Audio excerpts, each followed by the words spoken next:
Hey there, I'm Mark from Spectrum Pulse, and today we finally have from Jamey Johnson Midnight Gasoline. This is one of those albums that I never expected we would get at all, and it's for history that predates my career as a critic that if you're outside country music, you probably don't know it. So for that audience, Jamey Johnson came up in the 2000s as a Nashville singer-songwriter, but eventually racked up a couple minor hits and a ton of critical acclaim. One of those well-liked country artists with a startling array of credits behind the scenes that was excellent to introduce people who want to get into country of that time as a respectable genre. Think more neo-traditional Chris Stapleton. Now, this also saw Johnson win a lot of awards, especially for that spectacular 1-2 punch of That Lonesome Song in 2008, and the stunning double album The Guitar Song in 2010, the latter being one of the best albums of the entire damn decade. So, you might be wondering what the hell happened, why you haven't heard about this guy before now. Well,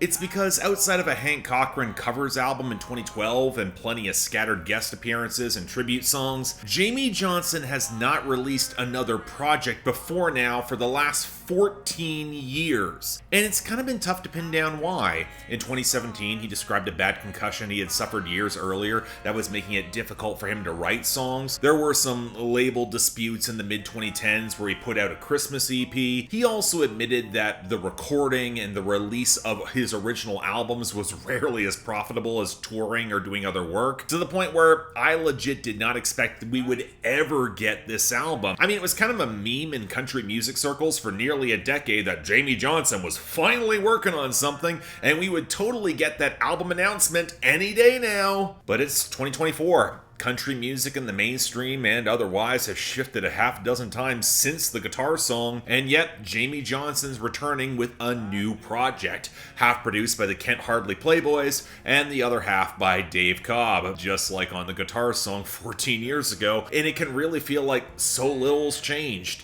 So with this, yeah, supple, mid-tempo, neo-traditional country that somehow feels like standards without even trying, impeccably balanced, flushed with piano and harmonica, all to support Johnson's gorgeous liquid baritone, where he can really pull on such a strong voice like Randy Houser twice on this project and easily holds his own as he goes through compositions that might feel a little cliched or expected until you notice the subtle shifts that will make them uniquely his. Because that's always been the trick with Jamey Johnson, that little edge of darker moral ambiguity and complexity that carries world-weary maturity, and it doesn't make it easy. Where from the opening track, despite being the songwriter grappling with his muse, he can't help but feel like he's become the bad guy in his own art. Or how on One More Time, it's this haunted power ballad and a question of what he would do with godlike power to wish for a relationship to reunite, and the subtext being he should absolutely never have that power. Probably the only cut that feels more simplistic is the adult contemporary What Of You, which is pretty romantic, but probably the least essential on the album. Now, this certainly trends conservative with some of the aged, backwards-looking focus on family and settling down,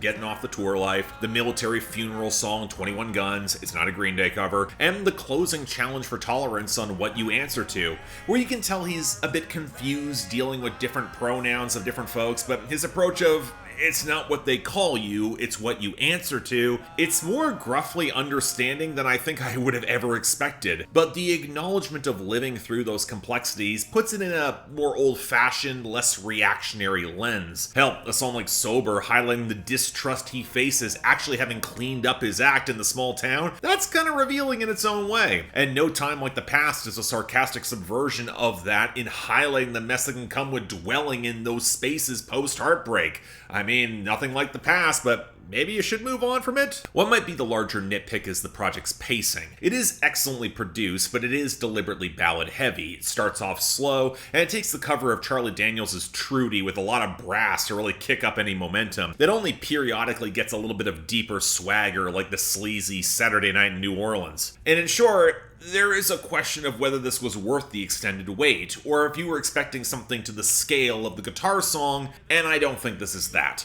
It's smaller scope, it feels deliberately kind of homespun, but it is still Jamey Johnson being great in exactly the lane you would expect. Where the surprise comes that we got an album at all, and he really hasn't lost a step in terms of quality. It's certainly a slow burn, it's going to be targeted at older audiences that'll probably get overlooked outside of certain stripes of indie country, but the performances are legit excellent, and the writing has enough subtle flair and maturity to feel rather distinctive within this neo-traditional lane. So yeah, excellent album. You probably didn't hear it, but you really should.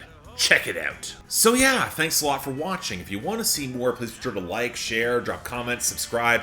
Again, I know I'm a little late to this one, but I did want to cover it. I don't think many other folks will have recognized it outside of indie country. But again, the guitar song is a classic. I really wanted to see how we could follow it up 14 years later. That sort of gap between albums you rarely ever see.